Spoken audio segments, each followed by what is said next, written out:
신약의 배경은 구약이 아니다.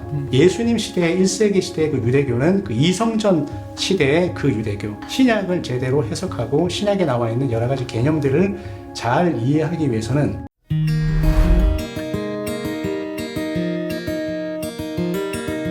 네, 안녕하세요. 오늘의 신학 공부의 장민혁입니다. 오늘의 신학 인터뷰, 오터뷰 손님으로 오늘은 신철호 목사님과 이야기 나눠보겠습니다. 안녕하세요. 안녕하세요. 네, 반갑습니다. 저는 신철호 목사입니다. 지금 현재 이스라엘에서 살아가고 또 공부하고 있고요. 지금 잠시 몇 가지 일로 한국에 들어와 있습니다. 그럼 네. 지금 이스라엘에 원래 계신 거예요? 네네, 지금 이스라엘에 있습니다. 네. 그럼 언제부터 이렇게 이스라엘에 가게 되셨어요? 저는 그 이스라엘 신대원 1학년 때 제가 이제 장로회 신학대학교 MDB를 졸업했는데요. 네. 저희 선배님. 네. 네, 제가 1년도에 이제 그 장로회 신학대학교를 들어갔는데 이제 지금도 기억나는 게 히브리서를 읽다가 네. 히브리서 4장에 보면 이제 여호수아 안식에 관한 내용이 나오거든요. 그 내용이 어려워서 이제 함께 이제 공부하는 그 한 전도사님께 이제 물어봤더니 히브리서 4장에 있는 여호수아 안식에 관한 내용이 어려운데 이 내용을 좀 이해를 하고 싶은데 어떻게 하면 좋을까라고 이제 여쭤봤더니 이분이 이제 히브리서는 이제 유대적인 배경이 있기 때문에 이스라엘을 알아야지 그 히브리서 특히 이제 히브리서 4장에 있는 그 여호수아의 안식을 알 수 있으니까 마침 또 그분이 그 장신대 안에 이스라엘을 사랑하는 자들의 모임이라는 그 모임을 하고 있었어요. 저에게 이제 한번 와보라고 말씀하셔서 제가 이제 함께 이제 가서 잠깐 활동을 하다가 그때 이제 이스라엘 안에 그 하나님의 어떤 구속사가 흐르고 있다라는 것을 알게 되고 그 다음에 이제 이스라엘을 한번 방문을 하고요.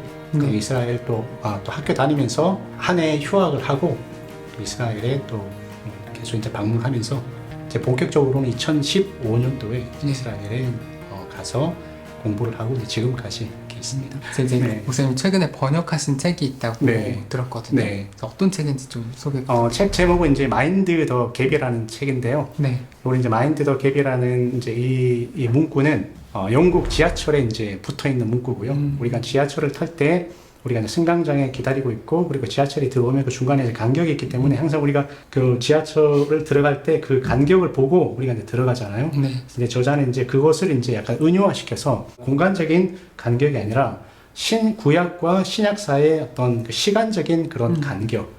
그래서 이렇게 400년 한 500년 정도의 그 신구약 그 중간 시대 그 간격이 있는데 그것을 이제 이성전 시대의 문헌이라고 하고요. 네.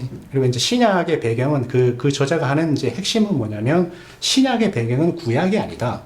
예수님 시대의 1세기 시대의 그 유대교는 그 이성전 시대의 그 유대교, 그리고 이성전 시대의 그 유대교의 그 개념들은 이성전기의 그 문헌에 가장 많이 나와 있기 때문에 우리가 실제로 신약을 제대로 해석하고 신약에 나와 있는 여러 가지 개념들을 잘 이해하기 위해서는 이성전기 문헌을 이해할 필요가 있다라는 것을 강조하면서 예를 들어 에녹서라든지 집회서라든지 그런 이성전 문헌과 함께 신약 성경의 구절을 비교하면서 어떻게 그 신약에 나와 있는 개념들이 이성전 문헌에 있는 개념과 이렇게 쭉 이제 연속 속성에서 발전되어 나왔는지 이제 그런 것들을 이제 알려주는 책이죠.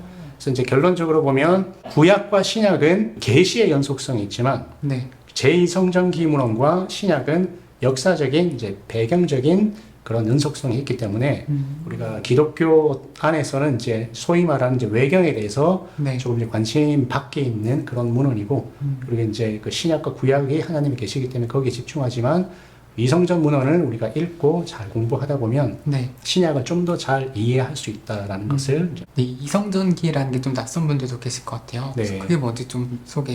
이성전기는 이제 그야말로 이제 일성전이 세워졌던 시대가 있고 그리고 이제 이성전이 이제 세워지는 시대가 있는데 그 바벨론 포로에서 이제 스룹바벨과 여호수아가 돌아와서 이성전을 세우고 그 이성전을 이제 헤롯이 또 확장을 시키죠. 그래서 헤롯이 확장을 시키고 그 이성전이 AD 70년에 이제 로마의 침공에 의해서 이성전이 무너집니다. 그래서 그 사이에 그 시대를 이제 이성전기라고 하고요. 사실 이성전기가 이제 이 공백 기간이 어떤 아무런 활동이 없었던 어떤 유대교 안에 암흑기가 아니라 이 이성전기 안에 그 여러 서기관들이라든지 그 유대교의 어떤 그 이 책을 만들어내는 그 사람들이 굉장히 활발하게 활동을 하고 여러 가지 문헌들을 많이 생산해냈던 적극적인 시기였다라고 그렇게 보는 것이죠. 저도 예전에 성경 읽을 때 말라기에서 갑자기 신약으로 넘어가서 여기가 왜 비어있지? 이렇게 네. 생각했거든요. 네. 그러니까 이어지는 내용이니까 처음엔 이랬는데 네. 나중에 뭐 그냥 들어보니까 되게 몇백 년 사이가 네. 뜬다고 네. 그 궁금했었는데 그 사이를 네. 이제 이성전기라고 그죠. 부르는 거죠. 네. 신구약 중간기라고도 보는데 이제 네. 공식적으로는 이제 학문적으로는 이제 이성전 시대, 이성전 네. 기라고 이렇게 부르는 거죠. 근데 어떤 분들은 이제 우리가 알아야 될 거였으면 하나님이 다 성경으로 주셨겠지 네. 그렇게 공백으로 두셨겠냐 네. 굳이 하나님이 공백으로 두신 것까지 우리가 공부해서 알아야 되냐 이렇게 생각하는 분도 계실 건데 네네. 그것도 사실은 틀린 말은 아니죠. 일단은 아까 제가 말씀드렸듯이 구약과 신약이 이제 계시의 연속성이 있기 때문에 그 신약에 대한 어떤 그런 올바른 해석과 이런 부분들은 이제 구약을 통해서 우리가 모형론이라고 하죠. 네. 그 모형론을 통해서 이제 우리가 신약을 제대로 해석할 수 있지만 그 어떤 역사적인 배경들 그리고 예수 그리스도가 살았던 그 시대 그리고 신약 시대에 있었던 뭐 여러 가지 뭐 바리새인이나 뭐 서기관이라든지 뭐 성전이라든지 뭐 죽은 자의 부활이라든지 영원한 생명이라든지 이런 개념들이 구약에 있었던 개념이 아니라 그 신구약 시대의 중간 시대에 있었던 그 이성전기에 있었던 개념이기 때문에 네. 우리가 그것을 알 때는 신약을 해석할 때 큰 도움이 된다. 그리고 신약을 썼던 저자들은 이미 그 당시에는 그런 이성전기에 있었던 그런 개념들, 아까 말씀드렸던 뭐 죽은 자의 부활이라든지, 뭐 네. 죽음 이후의 삶이라든지, 이런 데에 대한 개념들을 이미 알고 있었다라고 보기 때문에 신약의 저자는 특별히 그것을 언급하지 않고 있다는 것이죠. 하지만 이제 저희 현대 독자들이 네. 신약을 보았을 때는 너무나 생소한 개념들, 그리고 너무나 생소한 역사적인 그런 배경 때문에 그 이성전 시대의 그 문헌들을 공부함으로써 그런 신약에 있는 그 역사적인 배경과 개념들의 갭을 조금은 좁힐 수 있는 이제 그런 도움이 될 수 있다라고 보는 것이죠. 네. 그래서 이 저자도 이성전기 문헌이 또 신약을 해석하는데 너무나 중요하고 완벽하다 이렇게 얘기하는 것이 아니라 네. 구약과 신약은 분명한 하나님의 계시이지만은 이성전기 문헌은 역사적인 배경적인 어떤 그런 개념적인 연속이 있기 때문에 예수 그리스도를 알 수 있는 그 배경들 그리고 그 개념들을 입체적으로 살려낼 수 있는데 도움이 된다라고 이제 그렇게 말을 하고 있습니다. 그럼 좀 이 책을 특별히 보면 좋겠다 싶은 독자층이 있나요? 사실은 이제 평신도 분들이 보기에는 네. 물론 이제 저자가 이제 전문적인 이성전기의 이제 전문가고 그 에녹서라든지 지페서라든지 이런 이제 아주 전문적인 서적을 많이 출판을 했는데요. 대중을 이제 위한 책이 이제 이번에 마인드 더 갭이 처음이지만 솔직히 이제 한국적인 어떤 신학적인 상황에서 과연 이제 평신도 분들이 이제 그런 외경에 대한 부분들에 관심을 가질까라고 생각을 할 수 있지만 일단은 그 저자 자체가 이것을 이제 그 진입 장벽 없이 네. 볼 수 있게 아주 평이하게 책을 썼기 때문에 조금 더 신약에 관심이 있는 분이라든지 아니면 지금 뭐 신약을 하시는 분이라든지 아니면 이제 또 신약 성경을 조금 더 이제 입체적으로 이제 설교를 하기를 원하시는 분들에게는 아마 도움이 되지 않을까라는 생각이 듭니다. 그리고 이제 이번 책을 내면서 네. 출판사도 같이 시작하셨다고 들었어요. 네네. 네, 어떤 출판사인가요? 이제 출판사 이름은 이제 마온 하우스고요. 네. 이 마온이라는 말은 히브리어에서 나왔습니다. 시편 90편 1절에 있는 여호와여 여호와는 대대 우리의 거처가 되셨습니다라는 그 모세의 기도인데요. 모세가 굉장히 이제 하나님의 영광을 깊이 있게 경험하고 그가 내린 결론은 우리 사람이 거해야 될 곳은 어떤 공간적인 개념이 아니라 여호와 안이다 이런 의미고요. 결국 이제 마온은 거처라는 뜻이에요.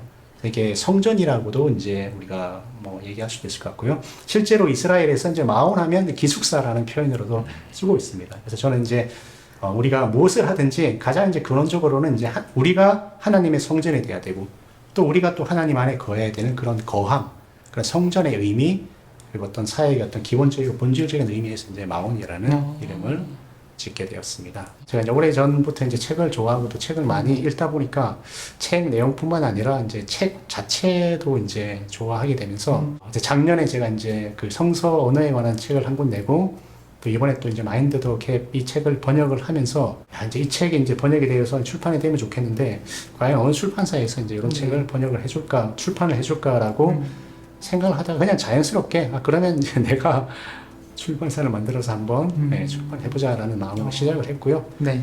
그래서 이제 여기 이제 고대 근동이라든지 뭐 성서 언어라든지 그런 이제 이성전기 문헌이라든지 이런 이제 부분에 관한 네. 책들을 조금 이제 출판하고자 하는 생각을 가지고 있습니다. 네네. 지금 이제 그 우리 한국 신학계에서는 이제 제가 생각했을 때는 뭐 그런 이제 고대 근동이라든지 뭐 이성전 문헌이라든지 성서 언어라든지 아직은 이제 출발선상에 있는 것 같고요. 네. 그래서 이것이 이제 뭐 책을 팔린다는 이런 어떤 의미보다는 이 한국 신학의 어떤 관심이라든지 이런 조금 더 이제 깊이 들어갈 수 있는 그런 데 대한 발판을 조금 만들어주고 싶다라는 생각을 가지고 시작합니다. 최근에 이런 관심이 많아진 것 같긴 해요. 네네.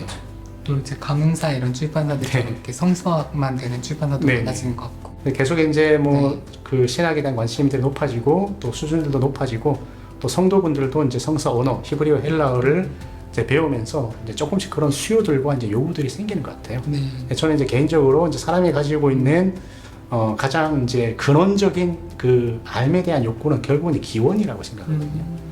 이제 인간이나 역사에 대한 그런 삶에 대한 그 가장 이제 중요한 핵심은 결국은 그 기원. 그 신학도 마찬가지인 것 같아요.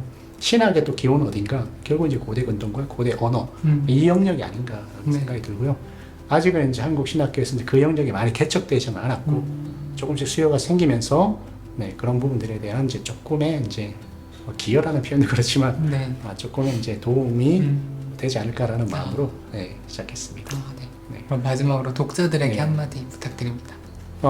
일단은 이 책이 그 저자의 그 의도대로 진입 장벽이 없습니다. 그래서 관심을 가지고 있는 분들은요, 충분히 이제 쉽게 읽을 수 있고요. 그리고 무엇보다 이제 이 책이 제2성전 문헌은 아니지만은 성경에 대한 객관적인 내용을 우리가 잘 알 수 있는 아주 잘 정리되어 있는 그런 이제 성경에 관한 이제 책이라고 볼 수 있습니다. 그래서 조금 더 이제 성경을 알고자 하고 또 메시지를 이제 신구약 성경 안에 있는 그 메시지를 좀 더 잘 이해하고 성경에 대해서 좀 더 객관적으로 좀 지식적으로 접근하고자 하시는 분들에게는 아마 많은 도움이 되지 않을까 싶습니다.